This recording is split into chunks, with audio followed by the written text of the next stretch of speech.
A king there was in Munster in Ireland's south a long time ago, who was a great gentleman, for he had never once in his life used those rude words, "You're a liar," to any man. Now the king grew proud and then vain of the fact that he had never used those rude words, and he let it be known that if anyone could come and make him use those rude words in 1 out of 3 chances, that person could have the princess, his daughter, her weight in gold, and half his kingdom. But if such a person should come and fail to make him use those rude words, then that person would lose his head. Now, at the time I'm telling this story, there was around the king's castle a railing with 365 spikes, and on 364 of these spikes were heads of nobles, knights, kings, chiefs, princes, scholars, all who had come and tried to make the king use those rude words and had failed. There was only 1 spike without a head. And at the time of this story there was in the north of Ireland, in Donegal, a young lad by the name of Jack, who rose up one night and said to his mother, "Now that I am man big, I should go to the south of Ireland and make the king use those rude words." "Oh, Jack," she said, "how can you do this? You, a ragged, ignorant, poor young lad, where all those wise and noble men have failed." "Well, mother," he said, "with your blessing and the Lord's, perhaps I can succeed." And he was so insistent that at last she had to give him her blessing. Well, away and away went Jack, far farther than I can tell you, and twice as far as you can tell me, until at last he came to the king's place in the south of Ireland. Up he went to the door and knocked. The king himself answered, "What is it you want, and who are you?" "I am Jack, and I have come from the north of Ireland, because you are the world's greatest gentleman, and I want to make you use those rude words." "Well, Jack," said the king, "did you not notice anything strange when you came up to this castle?" "Well, I did," said Jack. "I noticed that around your castle is a railing with 365 spikes, and on 364 there are heads, with just 1 spike a craving a head." "Ah, Jack, and you have a fine-looking head that sits well on your shoulders. Why don't you keep it there where it'll do you some good? Turn around and go back up to Ireland in the north, so that I don't have to be coming out in the morning and looking at that fine head on the last spike." Well, Jack was just about ready to let himself be persuaded and turn around and go back up to Donegal, when wasn't there a window thrown open up in the castle, and out looked the king's daughter, and she smiled a smile that lit up half the world. Jack, looking, thought he had never seen a lovelier sight, and he said, "If I had 1,000 lives to lose for the likes of her, I would gladly lose them." "Spoken like a gentleman," said the king, "and why shouldn't you have your chance with the best of them?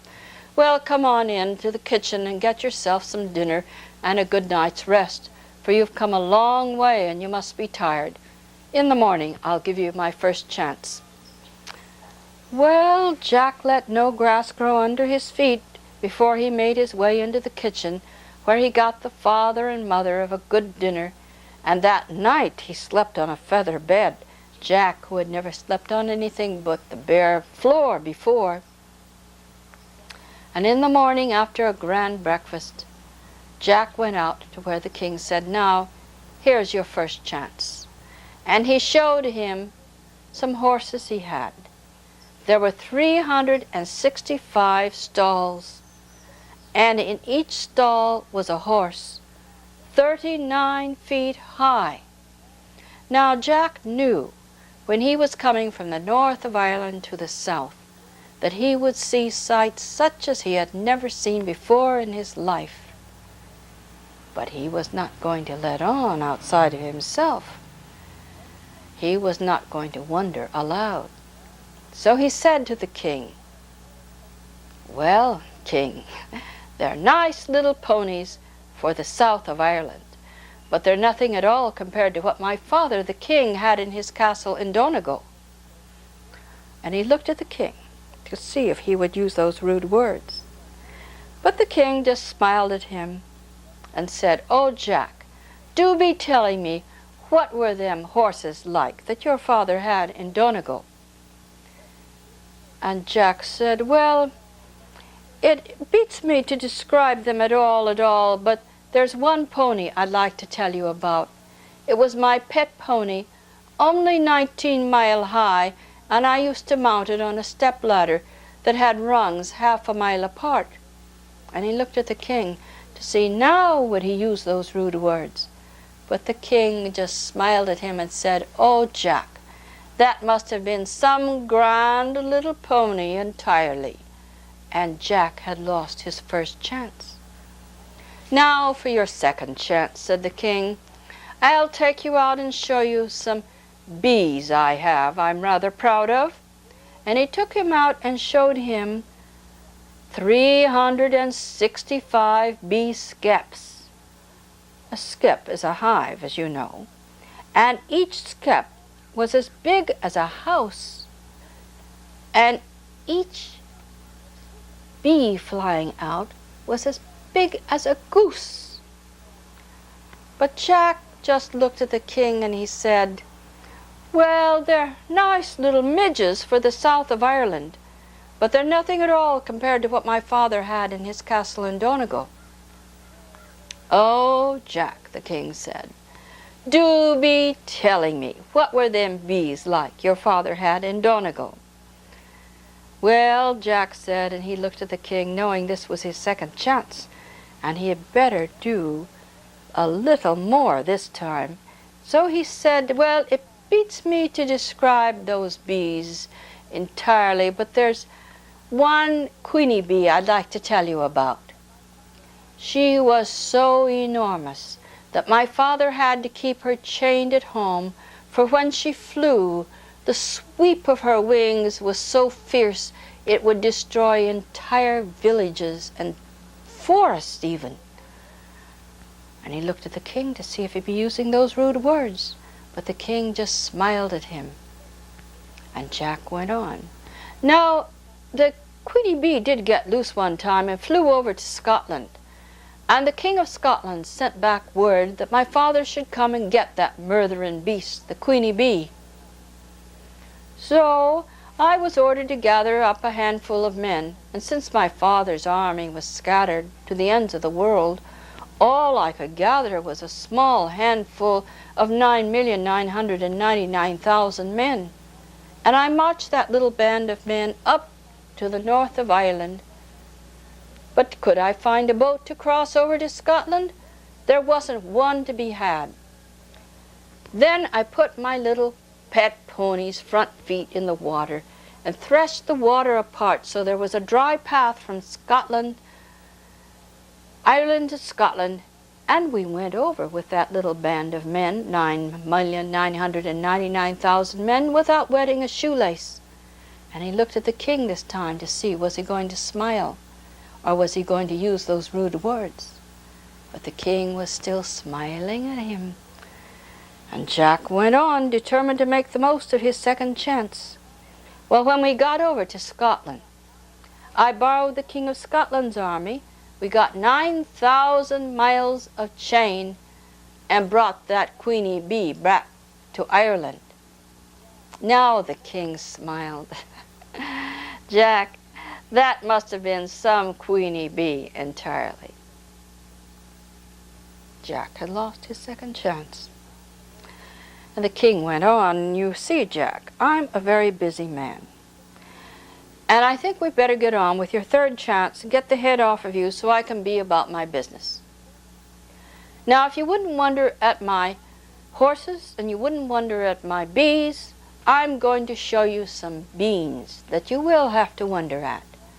And he took him out to his bean field where he had beanstalks each one as high as a castle, each leaf large enough to cover the roof of a house, and each bean the size of Jack's head. And Jack, knowing this was his third chance, knew he would have to make the king use those rude words or perish. "Well, Jack," the king said, "what do you think of these beans of mine?" "Oh, King," Jack said, "they're nice little peas for the south of Ireland, but they're nothing at all compared to what my father, the king, had in his castle in Donegal." "Oh, Jack," the king said, "do be telling me what were them beans like your father had in Donegal?" "Well, it beats me to describe them entirely," Jack said, knowing this was his third chance. "But there was one beanstalk I'd like to tell you about. It grew so high, the top of it was lost in the clouds, and my father hired a team of 9,000 men to harvest the beans from that one stalk. They left the ground around Easter time, reached the heights in September, shook the beans down, and were back on the ground for Christmas dinner." He looked at the king to see now was he going to use the rude words. But the king only smiled at him, and Jack went on, knowing that his own head was none too firmly attached to his own neck. "Well, about that time I finished my education, and it was determined that to finish off the grand tour was the thing for a gentleman, and I should go any place in the world." "Any place," my father said. And I said the only place I wanted to go was up the beanstalk. "Oh, Jack," my father said, "not up the beanstalk. Any place you may go, any place, but not up the beanstalk." But I persisted because that was the only place I wanted to go, and my father at last had to give me leave. Well, I remember the day I left the ground. My father had tears in his eyes, and he clasped me, and then he said, "Jack, Jack, don't forget to write." Well, I went up the beanstalk, and when I was 9,990,000 miles up, didn't I lose my footing and fall? I was 5 months falling, and I fell so long and so hard that I fell into the rock at the base of that beanstalk, up to my neck. Well, I looked around to see if there was soul or sinner to come to the aid of me, and I waited there 7 years. At last I grew tired, and I reached in my pocket and pulled out my penknife and cut off my head to send it to the aid of me. Now Jack looked at the king. Sure, he must use those rude words, but the king was just smiling down at him. And Jack, brave lad that he was, went on. Well, about half a mile off, I saw my head go under a hill, and down the hill came a fox, tumbling and rushing, and he jumped on top of my head and started worrying it. And it made me so mad, I gave a long pull and a strong pull, and I pulled myself up out of the rock, and I ran to the aid of my head. And when I got there, I gave that fox 3 kicks, and with each kick I kicked out of him a king, and each king was a far finer and nobler gentleman than you. You're a liar! You're a liar! Shouted the king, black and blue in the face with rage. You're a liar! Now Jack laughed, for it was his turn to laugh. Ah, yes, he said, I may be a liar, but I will soon be the son-in-law of the world's greatest gentleman. And so it was. He sent to the north for his mother, and when she came, the wedding was celebrated for 9 days and 9 nights, the last day and the last night being far greater and grander than the one before. And that's the story of the king who was a gentleman.